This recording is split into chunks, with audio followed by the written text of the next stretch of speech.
Okay, everyone, what's the tea? Well, I heard that the Dolphins are predicted to lose every single game next season. Yeah, well, I'm not surprised since they suck. Well, that's too boring. But I did hear about a school in South Florida that their most failed class is ACE Literature. Oh, also, speaking of literature, I just heard about this ghost story like murder that just happened. It was sent by this man named M.R. James, kind of weird. He called the story a warning to the curious. Now that's something actually interesting. Oh yeah, I heard about that in the news. Here, let me pull up the article.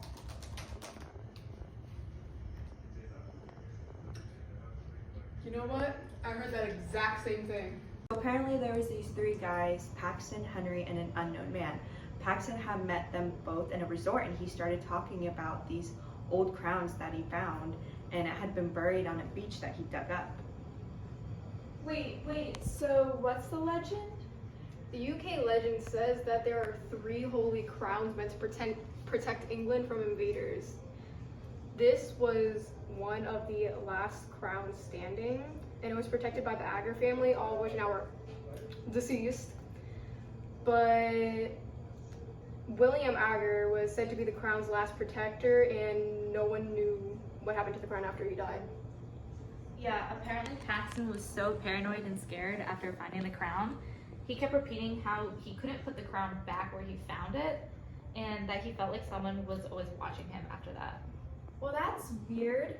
What does that even mean? Why couldn't he put it back? Honestly, I have no idea. Well, anyways, so Henry and the other guy ended up helping Paxton put the crown back where he found it despite what he was saying before. But the next day they found Paxton dead on the same beach where he found the crowns. That's crazy. Do they know who killed him? They determined it was an unknown killer, but the 2 men he was with said he was in danger from a guy named William Agar. The same William Agar from the legend that died? Yeah, I think so, which is literally impossible. Hold up, guys! We just got news of an exclusive interview in Seaburg, England with the lead detective on the case, Lourdes Marchena. Good evening. I'm Detective Lourdes Marchena, lead investigator of the Warning to the Curious case.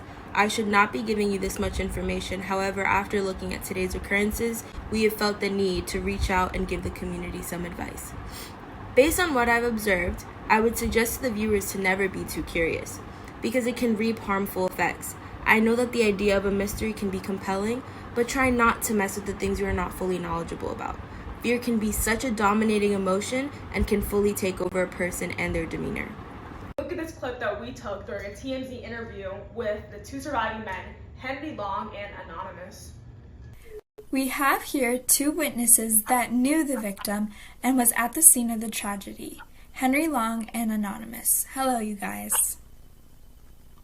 Hi, thanks for having us. We're still trying to cope with what happened. All right, so leading up to the tragedy, was Paxton ever paranoid? Yes, actually, he was acting pretty paranoid.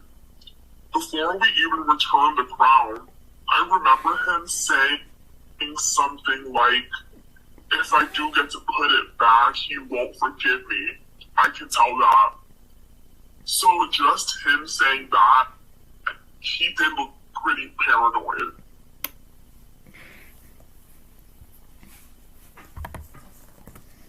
So that almost foreshadowed what happened to him. He seemed pretty freaked out. Did he show any other signs of being frightened? Yes, he was like a dog on a leash that might let go at any moment. That similarly really generated suspense. Honestly, though, do you think that Paxton's death was inevitable ever since he touched the Holy Crown? Maybe. I suppose. I'd say that the snares of death overtook him. That metaphor suggested that how, despite everything Paxton tried to do to fix his wrongdoings, he was still doomed.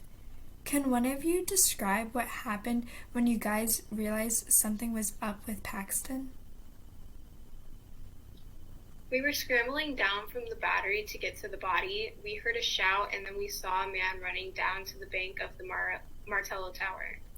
That negative connotation of the word scrambling suggests how frantic the situation really was.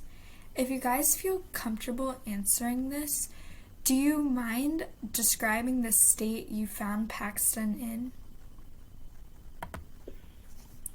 His mouth was full of sand and stones, and his teeth and jaws were broken to bits. I only glanced once at his